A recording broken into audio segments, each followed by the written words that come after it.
Welcome to the Brigham Young University Family History Library webinar series. Thank you for joining us today. My name is Braden Knutson, and I'll be your host for this webinar. I'd like to ask you to answer a couple of the polls that we have down at the bottom of the screen as we go through some of the announcements for today. Our next webinar will be on Thursday, April 20th at 1:30 p.m. Mountain Daylight Time. And that webinar will be on buying technology, and that'll be a good one. So we hope you can come back and participate with us on Thursday as well. If you have any suggestions for future webinar topics, feel free to email us at fhl_webinars@byu.edu, and we'll make sure to try to incorporate as many topics as we can. That'll be really helpful. So today we'll be pleased to hear from James Tanner, who will be giving a presentation titled Beginning Danish Research, Sorting Out the Places. James Tanner has a bachelor's degree in Spanish and a master's degree in linguistics from the University of Utah. He received a Juris Doctor degree in law at Arizona State University. He served for 2 years as an intelligence analyst for the U.S. Army and 39 years as an Arizona trial attorney. He has previously owned a retail computer business and an Apple Macintosh software company. James has over 35 years' experience in genealogical research and is an avid blogger of Genealogy Star blog and Rejoice and Be Exceeding Glad. He served for 10 years as a missionary at the Mesa, Arizona Family Search Library and is currently serving at the BYU Family History Library. He has presented at expos and conferences around the U.S. and Canada. James has 7 children and 33 grandchildren. Okay, so as we get this loaded up, remind you we have a comments box in the upper right-hand corner, and any questions can be submitted in the lower right-hand corner. We'll make sure that all of those questions are answered by the end of the presentation. And we'll turn the time over to James. Howdy, this is James Tanner. We're here for another webinar from the Brigham Young University Family History Library in Provo, Utah.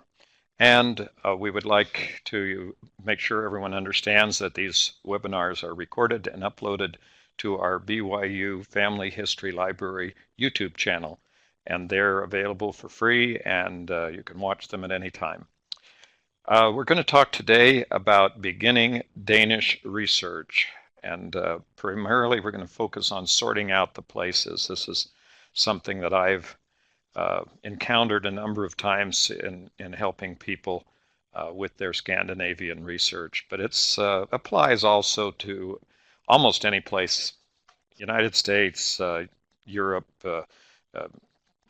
Great Britain, any place where you have a number of different jurisdictional levels of possible records being kept and being able to identify people, but more particularly in places like Denmark, where there are very limited pool of surnames and given names, primarily due to the fact that the Danish, as all the Scandinavian countries, rely on what is called patronymics. That is where the child takes the name, the surname of using the given name of the father. And so you end up with Jens son, which is the son of Jens, and things like that. So we're going to go ahead here and have a look at this issue. First of all, make a note. In a lot of cases, the place names and the genealogy that you have that's been recorded in various families originated with and was handed down by the immigrant and may be inaccurately recorded. This is not, casting aspersions on the immigrants themselves, but most of the people who immigrated, even back from England and other places, were sometimes vague about their exact place of origin. And sometimes it was just a matter of not asking the right question. So, for example, one thing that comes up frequently, not with Denmark, but with Germany, is the immigrant was asked where did they come from, and they thought they were being asked where did they leave Germany, and they usually said Hamburg being the port of departure. And so what happens is that you have a lot of German immigrants who have Hamburg as their birthplace, and that doesn't necessarily help genealogists at all when you're given that kind of information.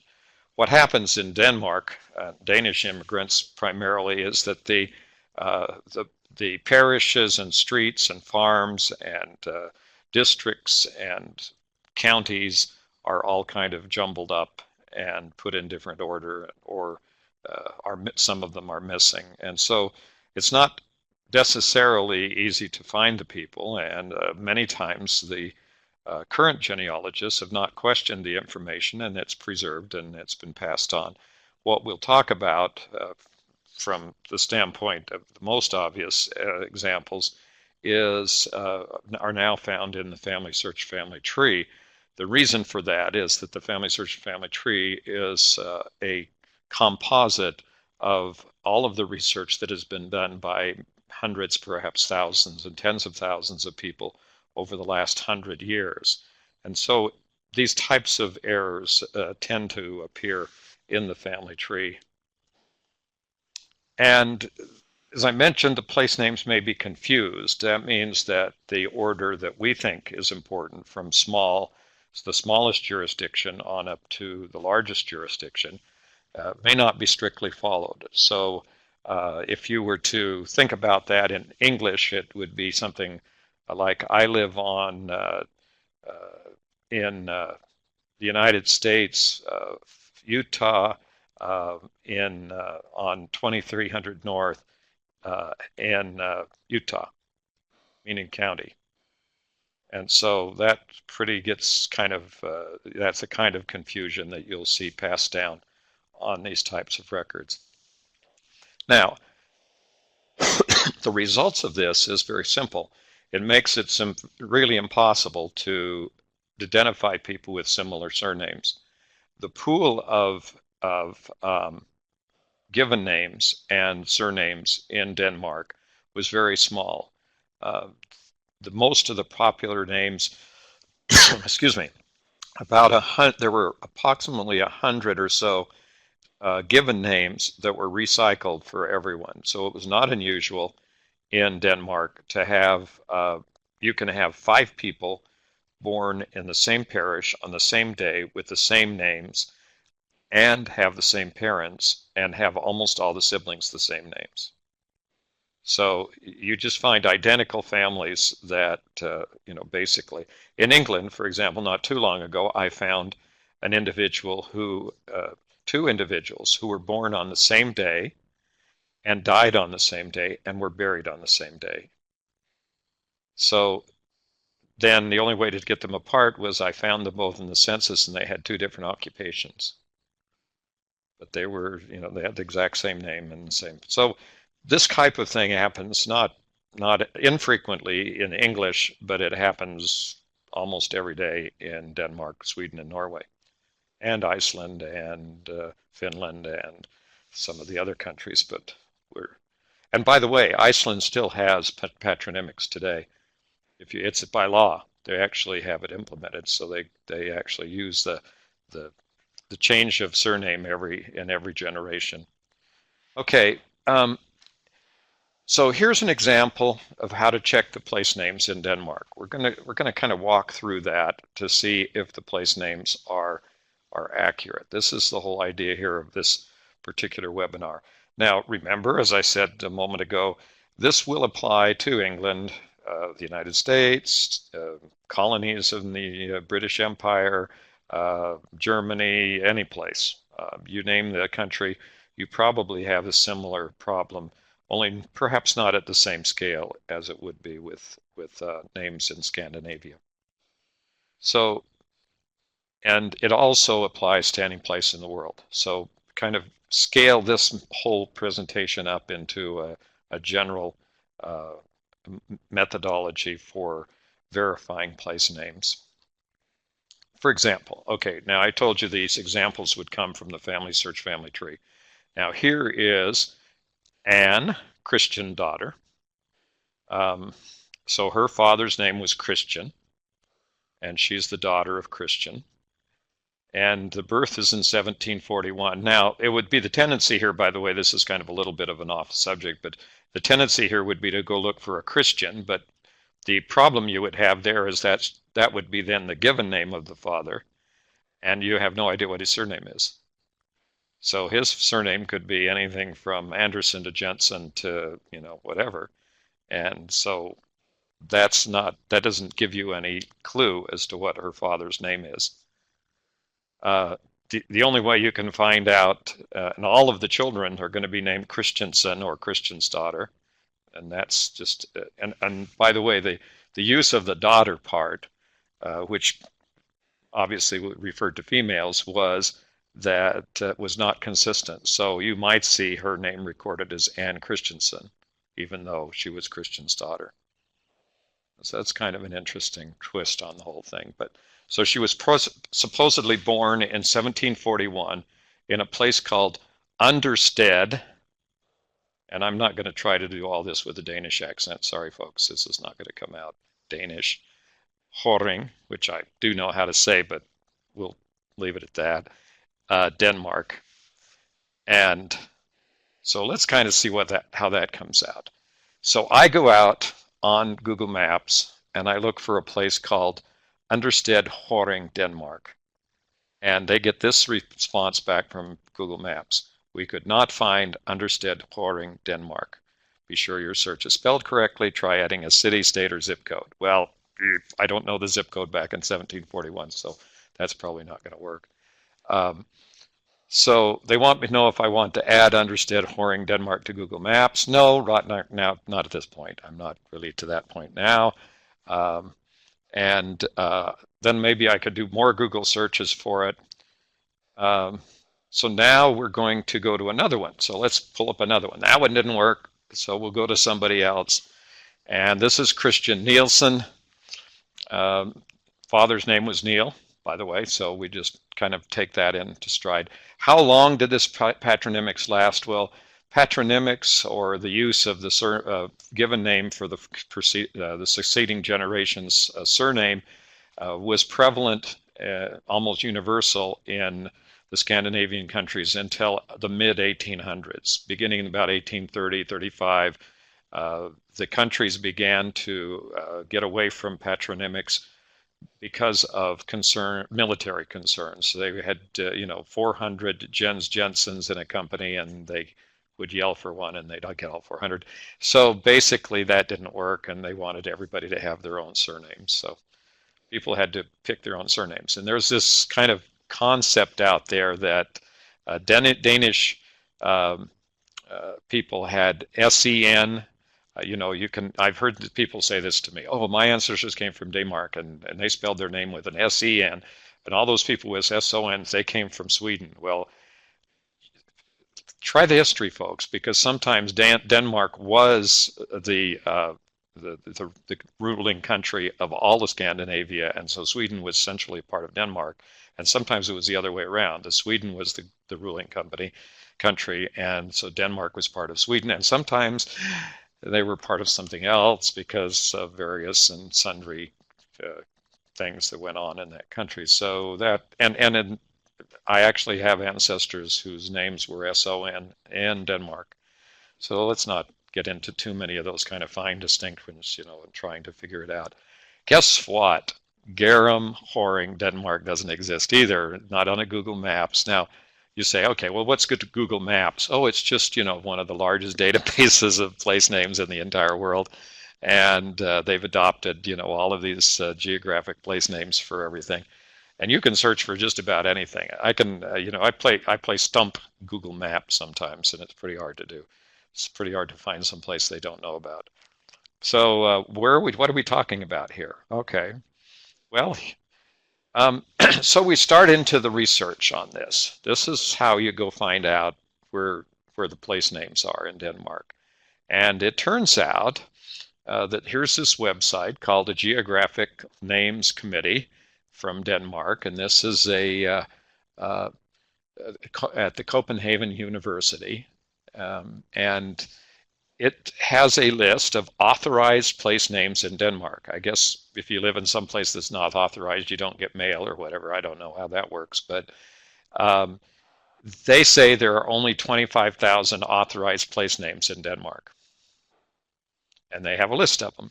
Okay, so we start to look in there, and this is the address, the URL address to this particular database at the university.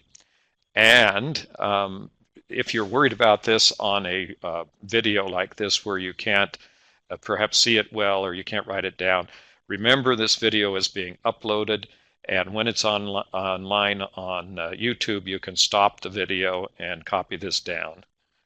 I am not going to try to pronounce it. Thank you very much.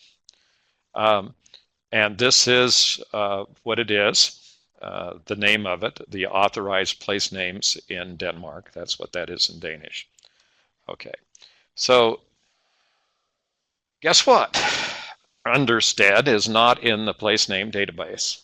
So there wasn't a place in the official database. 25,000 names did not include a place called Understead. It's also not listed as a parish in Denmark. Okay, so we start to wonder, well, what is it? Where was it? What is it could be? What are the alternatives here? Well, the alternatives are that it could be a house. The houses had names, and the farms had names. And going back almost 500 years, Danish farms were organized into little tax districts. And the tax districts are still, they're very conservatively named, meaning the names have remained the same for hundreds of years. And it could be one of those farm tax districts. It could also be a street. And it could also be a building. So, and it might be a parish, still might be a parish. It could be an old parish that's now discontinued, or it could be the name of a church. Okay, so there's all sorts of things that it could be. And those are all, by the way, variations that I have found in doing Danish and Scandinavian research. Okay, so we'll go to another database. You know, and when in doubt, on Google, on the internet, don't ever take anybody's word for it.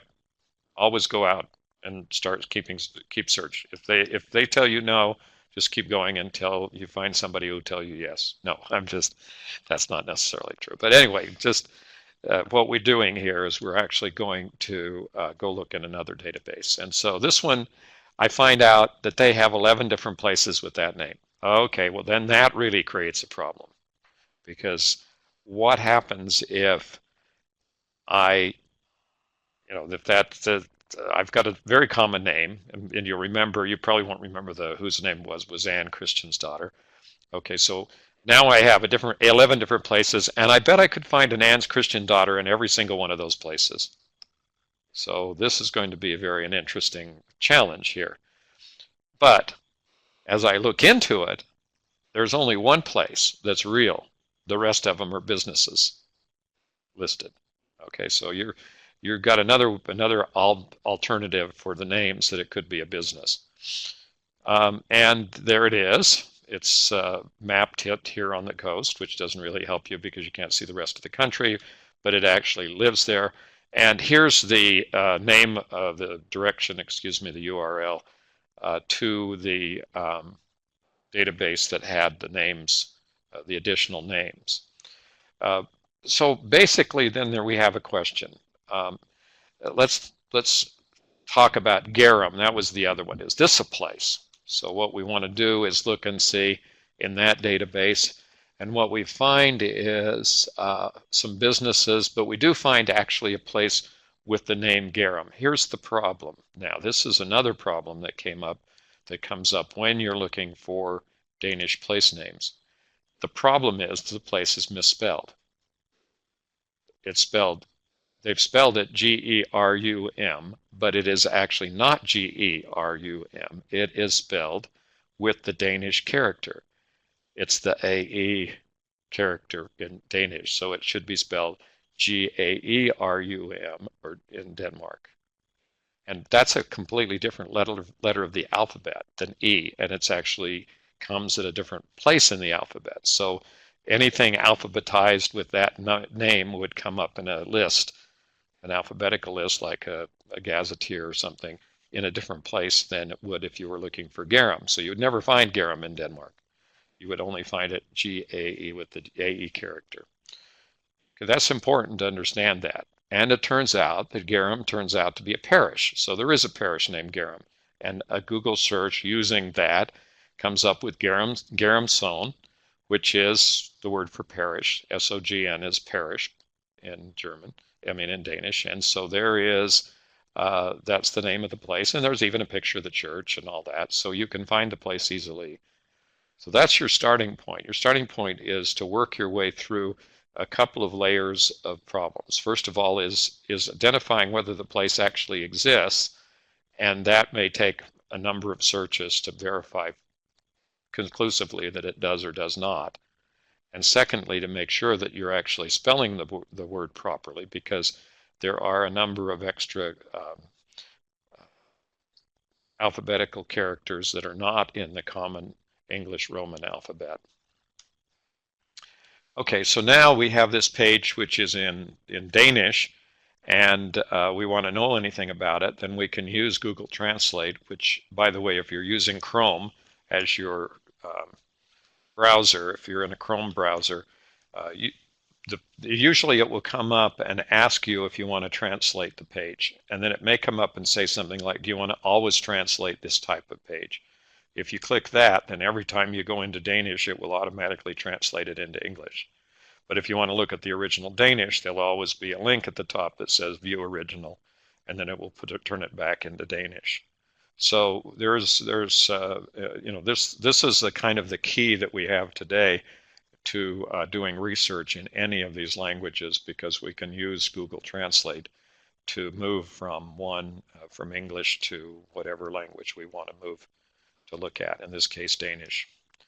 So now it's in English, and you can read about this particular parish and decide whether or not it's the one where your ancestor lived. And this is basically what it says. It says Garum Parish is a parish in Frederikshavn Province. That's the Diocese of Aalborg. The parish is located in Frederikshavn, North Denmark region.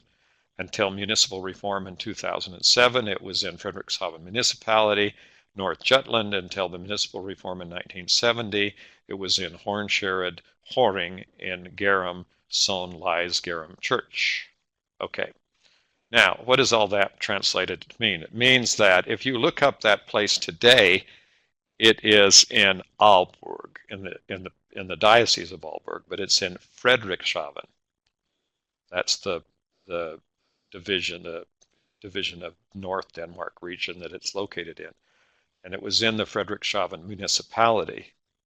And that was in North Jutland, but it's now before 1970, it was in Hornsherred, and then it was, or Horing, in Horing. And so you have to work your way through this changes in the names and the responsible jurisdictions, because today, if you were looking for records about this Garum church, Garum parish, you would probably have to look in Horing, because that's where it was historically, and that's where people probably cataloged it. But if you want to find it on a map, or you want to find it in any other kind of current searching online or whatever, then you have to know that it's no longer in Horing. Now it's in Frederikshavn. So you really have to know some of this in order to track down where the records, particularly parish registers and things like that, may have been located originally, where they were created originally. But more importantly, knowing this kind of information, historical information, to know where they could have ended up today, where you might be having to look for these, and where you might have to search in a catalog or whatever. Okay, now the important thing here is that without a valid place name, we're simply lost. We cannot possibly determine which person is which person, especially in a place like Denmark. I haven't done this recently there, but I've done it in England. I do that consistently. In England is to see how many people with a certain name are in all the records that are in Find My Past in England. And the range is for surnames in England is a few hundred people with that name in the entire millions of records on Find My Past, to 4 or 5 million people with that surname in England. And what I would suspect is that almost any surname in that time period in Denmark is going to show a very, very, very high percentage of people with that same surname because there were so few names that were being used. Now, to go back to Understead, if I do some more searching, particularly in Danish, and I can search in Danish by translating my search terms using Google Translate, then I can look further, and I do find that there is such thing as an Understead parish, and it's in Horing, and it's in Denmark. So we can actually find it. But this one happens to be, where I found it, was in Family Search, in the Family Search Research Wiki on FamilySearch.org. That was not in any kind of a gazetteer, it's just in FamilySearch.org. So how did FamilySearch.org come up with the name of Understead Parish if there was nothing else? None of the other searches found it. This happens to be the how that's designated. It was Understead Kirke in Droningland Herod in the Horing Amt. Okay, now these are the church was Understead Church. So when they said, where were you born? Sometimes they gave the name of the church rather than the name of the town or whatever. And then secondly, it's in Droningland, which is the Herod. Now, it's an interesting word. The word Herod, H-E-R-R-E-D, in Danish has no English translation. It's just a word in Danish, and it means, as far as I can tell, the closest English term that we would even think about is township, in the sense of Pennsylvania, not in the sense of a township in the divisions of land, kind of the survey type of division of township, which would be 640 acres. No, township, excuse me, is 30 square miles, 36 square miles. So here we are with Droningland Herod that has no equivalent. The Horing Amt, the Amt is a county.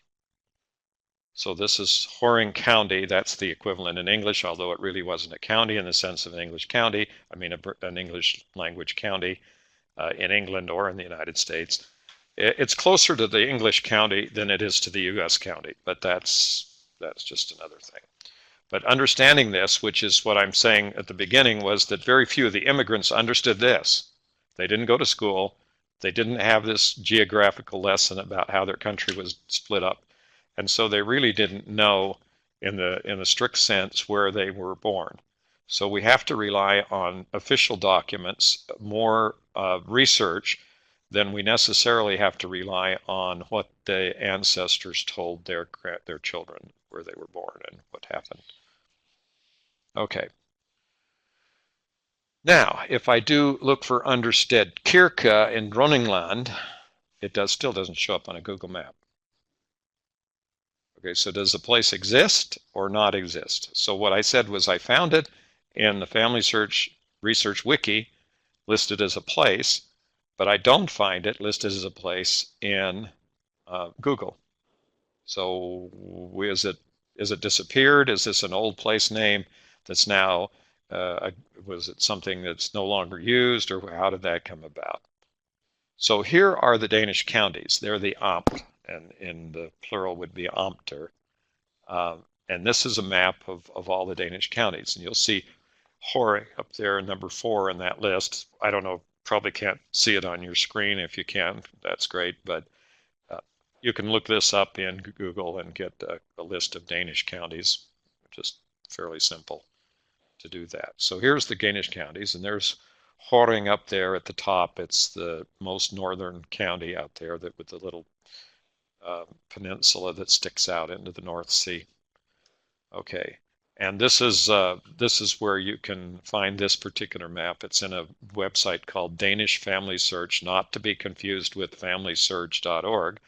This is a .com, and and actually called that, even though it's almost all in Danish, but it has some English. So now here's Horing, and Horing has the O with the slash through it, by the way, and that's another Danish character letter in the Danish alphabet.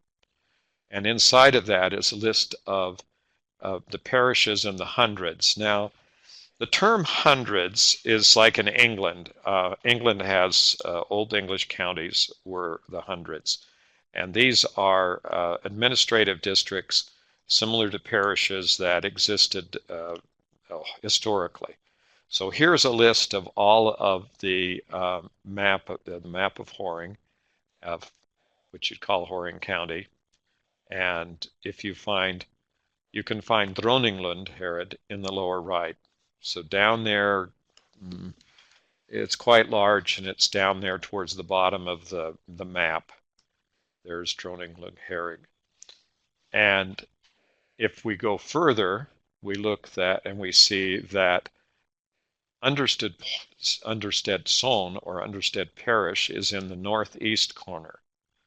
So that I marked it green on the map so you could kind of see where it was. Yeah, okay, we've got an arrow flying in from our assistant here. Okay, so why doesn't it show up in a place list or a map search or any place? I mean, it's obviously a real thing. Well, then maybe that's not obvious, but at least now we think it's obvious that it's a real thing. And we found it on the map, but what do we have to do? Now let me kind of pause here and kind of recapitulate where we are. Okay, we started out with some, let's call them traditional or handed down names from our ancestors of places where they were supposedly from. What we want to do is verify that those places actually existed, number one, and sort out the description of those places so that they go from the smallest possible geographic entity up to the largest entity. So then we can use that, because that's now the standard designation for places in genealogy. We can use that to make sure that we've adequately identified our person and differentiated our person from all the other people out there with the same or similar name. Okay, so now let's try a different search. We're going to look someplace completely different, and what we're going to look in now is another database, and we find Understead. And then when we get down into it, we find that it was a place name. So the Stedenoven is the place name, Understead. Turns out to be a parish, a son, and it's in Dronninglund, and it's in the Amt, or the county of Horing. And then there's some remarks about it. So we kind of have to go further and see what perhaps it says.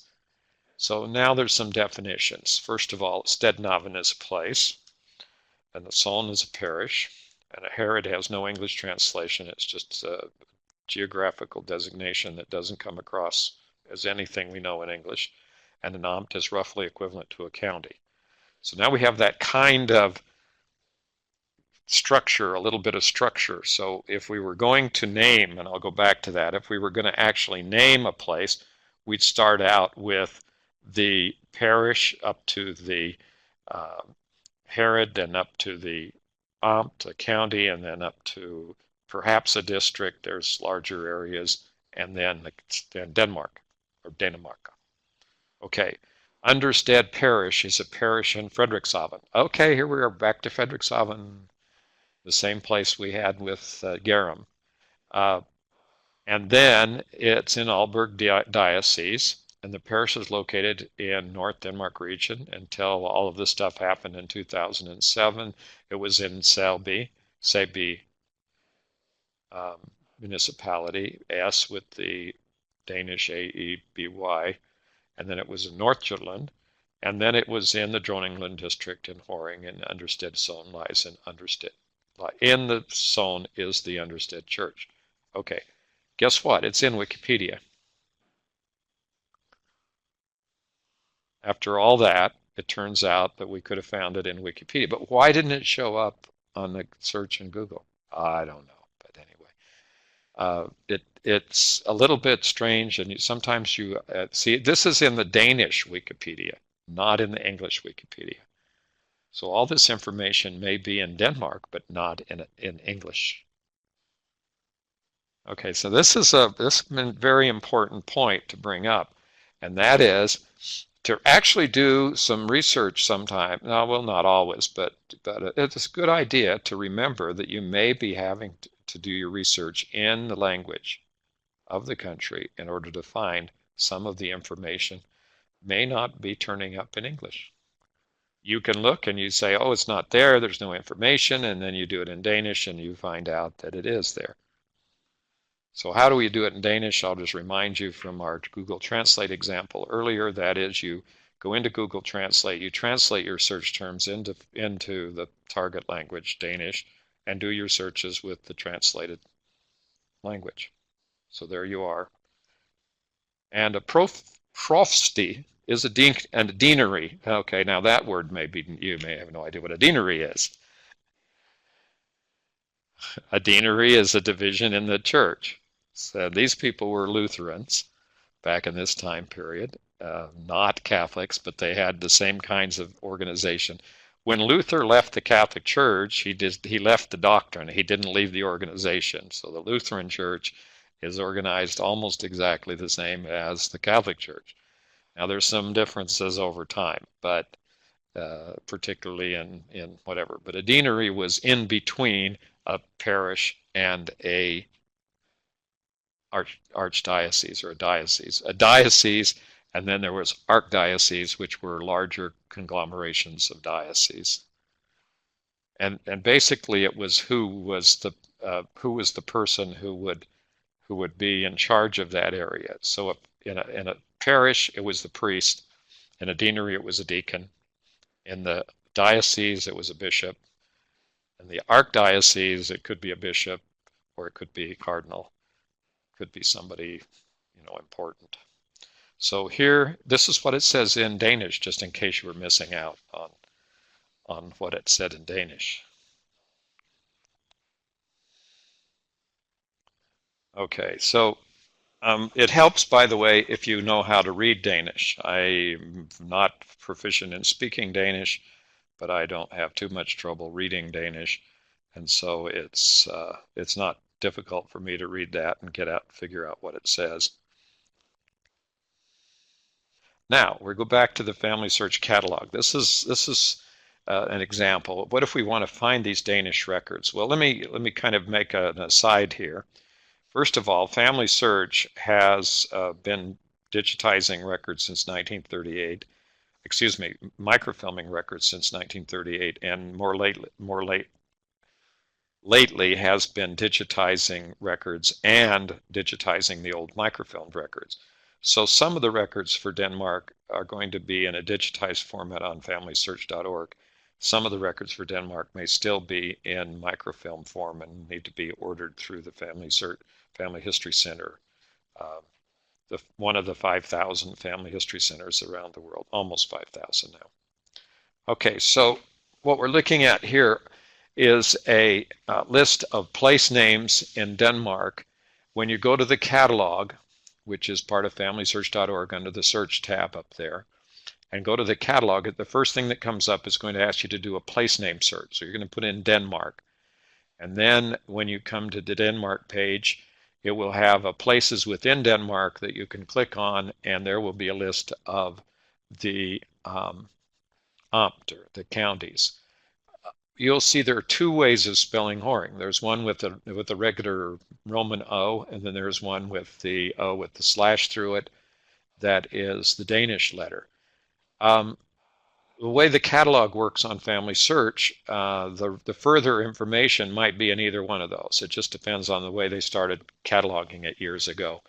So you might have to look in both to see for the records that you're looking for. So now you click on Horring, because that's where we were. And now we have a list of all of the, it's kind of a mixture here of the herods and the parishes. So there's a long list of names here, and Droningland is one of them, and other things. But we do have an understead. If we look in there closer, there is an understead parish listed in Family Search. So Family Search actually has, excuse me, records for understead. So that's how that works. So we've gotten down to a point where we can locate records, and it also has records for Frederikshavn and Gerum. And you'll notice that they spell it Gerum. Okay, so even though we know now that if we're going to find this place, we've got to spell it with the AE letter from Denmark, now we're really stuck back with the E letter when we go to the Family Search catalog. So even though we now know all this lot more information about Danish and about the alphabet and all this kind of things that we've looked at now that we are interested in doing research in Denmark, we are now going to have to switch back and forth between English and Danish spellings because they may have gotten cataloged in two different ways. So every time you look something up in Denmark, which is you do by place, almost always do by place. I mean, don't believe me. Do a search in Family Search for Christian's Daughter, and you'll see exactly what I mean. You'll come up with 2,000 or 3,000, maybe 5,000, maybe 10,000 names of people named Christian's Daughter. So just that doesn't work. So now what we're going to do is work in there by place name, and now we look in the Family Search catalog for Gerum. The name is spelled with the English characters, so now we're stuck looking for that. So in fact, by the way, the error, if you call it an error, in other words, spelling it as Gerum with an E, was intentional. Here, back at the time that this particular record was digitized, microfilmed, the name of it, the Vlade Gerum in Fladstrand, Fladstrand was spelled Gaerum, and somebody crossed that out and put in an E. Now, why?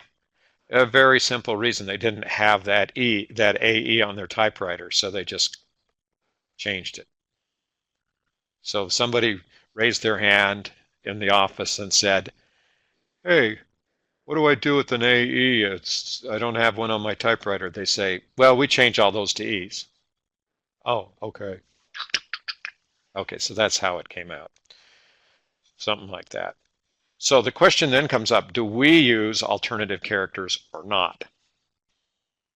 Now, I'm not talking about doing searches. I'm talking about, do we record those alternative characters in our genealogy or not?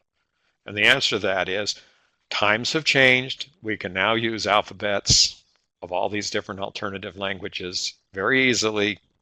Every computer operating system, whether you're using Windows or Apple's operating system or one of the other operating systems out there, you're going to have alternative keyboard programs that will usually be incorporated in the operating system. They are both on Windows and on Apple OS, but they are basically let you type in all these different alternative characters depending on the language. So yes, we can use all those letters, and we should, because that'll simplify our task of searching in the country for the records rather than using the anglicized versions of everything. Okay, so currently we would prefer the place names in the language of the area. Doesn't always happen, but that's what we would prefer, and we can use the alternative computer keyboards to do that. So here's, for example, the alternative keyboard list for finding the document. On Apple, it's in System Preferences Input Selection. So you can select which keyboard you want to have work from that. And in Windows, on the language bar, you click Input and the language button, and then select an input language, and it will basically change your keyboard. I don't recommend doing this, by the way, unless you're going to do an awful lot of typing. I would simply get copies of the characters and paste them in or whatever instead of trying to change your keyboard. Because if you change your keyboard, you may forget that, and then all of a sudden you've got all these weird characters in your English, and it makes life difficult. So just what I would suggest, this is the way, though, you can change your keyboard if you're going to be doing it a lot of times. let's say you speak Danish and you want to type on an English keyboard, you can actually change it. How about challenges in determining the place? Okay, first of all, there's no translation for Herod. Secondly, there are both ecclesiastical and civil parishes that can have the same name. Okay, what does this mean? It means that at some point in time in the Danish national federal government organization, or their government organization, I guess they didn't have a federal government, but they had a king. There were both civil parishes, that meant divisions created by the state, by the king, and ecclesiastical parishes, parishes created by the church. They could have had the same name, but they may have had different boundaries. So that is another thing that may be confusing. And another problem is that some of the place names are no longer used, so it may be more difficult to find some of these places than it would be if you just looked on a Google map or something like that. And the other challenge is using the local or native alphabet characters. So when in Denmark, use the Danish alphabet, and that will make it over time, it will make it easier to find any records that have been created. But remember that in some cases, like with Family Search, it may have been anglicized. It may have had been changed into, and the alternate characters may just simply, the O with the slash may have turned to O, and the AE may have turned to E or even A, and there's an A with a little O at the top, and that may have just ended up being an A. Okay, so let's look at the family and this family at a family in the family tree. So we have someone named Jens Christensen who was married in November in Understed, Horring, Denmark, and he had a wife named Inger Larsen. And we have some dates. And it says that this particular Jens Christensen was born in Karup, Horring, Denmark, and he died in Understed, Horring. And his wife was born in Understed and died in Horby, Droningland, Horring, Denmark. Okay, so they've got a bunch of different places here. So which of these place names is recorded correctly? If any of them, which of them are? Some are, and some aren't, by the way. Okay, so this is just the way it works. And how do you know which ones are and which ones aren't? You don't. Unless you happen to have an exhaustive gazetteer of Danish place names in your head, you're probably not going to immediately know that any of these places are wrong. So what we have to do is compare and correct them.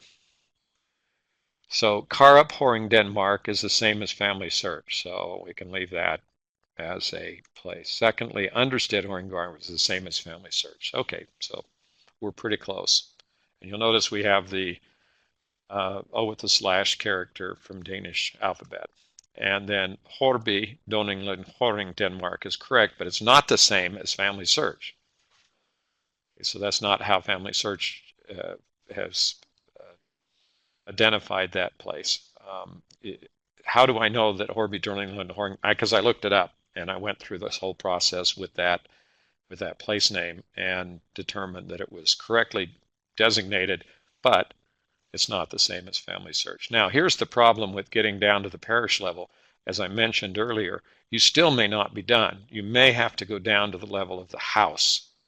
And in Denmark, we have house censuses. They have the church, the priest in the church would go around once a year and write down everybody that was in the house by house. So there are those records available. They're not all available on Family Search, but they are available on the Danish archives and other places. We have those. And by the way, the place that's getting most of the Danish records now, the online resource that we have for Danish records, is myheritage.com. MyHeritage has an agreement with the Danish government to digitize and to put online and index all of the records from Denmark. And recently I have been finding that I can do some extraordinarily accurate research in my heritage in Danish records. Okay, so then we have one place called Carrot, Garum, Horns, Denmark, Horing, Denmark. Wrong. There's not a place in Denmark called Carrot. It's Carrot. Okay, so it's not K-J-A-E-R-E-T. It is just K with the A-E-R-E-T, and it means pond. So it could be any place, by the way. It's just a pond. And so Garum Horns, Denmark is correct. So the Garens Horns, Denmark. But the Carrick Pond, we don't know. We haven't gotten there. It's just a pond. And there may be more than one pond in Garum. We don't know. We've got to go look that further and see if that place is existence. Once you find out that the place does not exist, then there's some intense research with maps and gazetteers to find the place where these people were born. And here is one of the entries that you need to look at, and there's the A with the little O over it that I mentioned a moment ago. Okay, now these people are supposedly all in the same family or married. And so the question we're going to ask next, and the most important step in this whole process, one of the most important steps in this whole process of identifying the Danish ancestors, is to figure out how far away all of these different places are. So it turns out that Karup, Understead, and Herby are only about total of about a kilometer away from each other. These are all, they're all within half a mile or so of each other, and that makes it much easier to believe that these people all knew each other and got married and had children and all sorts of things. This is called cluster genealogy. It's kind of the very basic type of cluster genealogy where you're determining whether or not what you've got in your database makes sense from a geographic standpoint by plotting where each of the events occurred and to see if there are events that need to be explained on how the events might have happened in those different locations. Remembering the first rule of genealogy, the basic understanding rule of genealogy, which is when the baby was born, the mother was there. Okay, once you understand that, then you can begin the process of putting these families together. In early time periods, always check the distance between the locations. This is the rule. You've just got to do this because the further back you go in time, the more crucial this becomes because the people had less and less mobility. Understanding the dates are extremely important. For example, when did the Industrial Revolution start in England? That's the kind of thing that you just need to know. It's like knowing the date of the U.S. Constitution and the date of Independence Day and when the pioneers got to Utah. No, you maybe don't know that, but we do. If we live here in Utah, we do because it's a state holiday and we all get off. Okay. What does this all mean? First of all, it means that there is no complete list or database containing all the Danish place names. Guess what? Nobody has a list of all the Danish place names. So even those people back at the University of Copenhagen that said that there was only 25,000 authorized names, that means they're the ones that authorized them. That's not all the names there were. That is their list. But there's no complete list or database containing all the Danish place names. But there's a bunch of different places to look. And there's places here that are listed. And so you've got a couple of references here to the Danish University to give you started on the different place names. So the rule here is to make sure that the place names are correct and from the smallest to the largest. We can start with a farmhouse or a farm or a house. Then we go to the ecclesiastical parish, meaning the church parish, and then the town or village, which may or may not come in as a name. and then the city or municipality. By the way, the parish might be the same name as the town, and so you might have the name twice. Like here in Provo, the county name is Utah County. So when we say we live in Provo, and if we say the county and state, we live in Provo, Utah, Utah, it sounds like we're repeating ourselves, but we actually live in a county with the same name as the state. And any other jurisdictions such as the Herod that can't be translated, and then district or county, and then country, and you've got the total listing. So without correcting the place names, we don't know where to look for these people. Now, even assuming that you have somebody who's found their name in a parish register and they know it's there in the register, they may not even have gotten the right parish. So we need to check the parish names before even if you have a whole list of sources for the family, the sources may have been based on the incorrect place, and you may have picked up the wrong family. And it's also not it's very, very common to find if you have a list of children in a family that part of the children were not born in the same place as the other children and therefore were not part of that same family. So this is the kind of thing that's necessary to do from the get-go on doing Danish research. So thanks for watching, and we'll remind you all to subscribe to our BYU YouTube channel and that these videos will be uploaded to that channel. Okay, well, thank you very much, James, for the wonderful presentation. If you do have any questions, feel free to write those in, and we'll make sure that any of those get answered for you. This webinar will be posted onto our YouTube channel later this week, so look for it there, and we hope to see you back again on Thursday. Thank you for joining us today.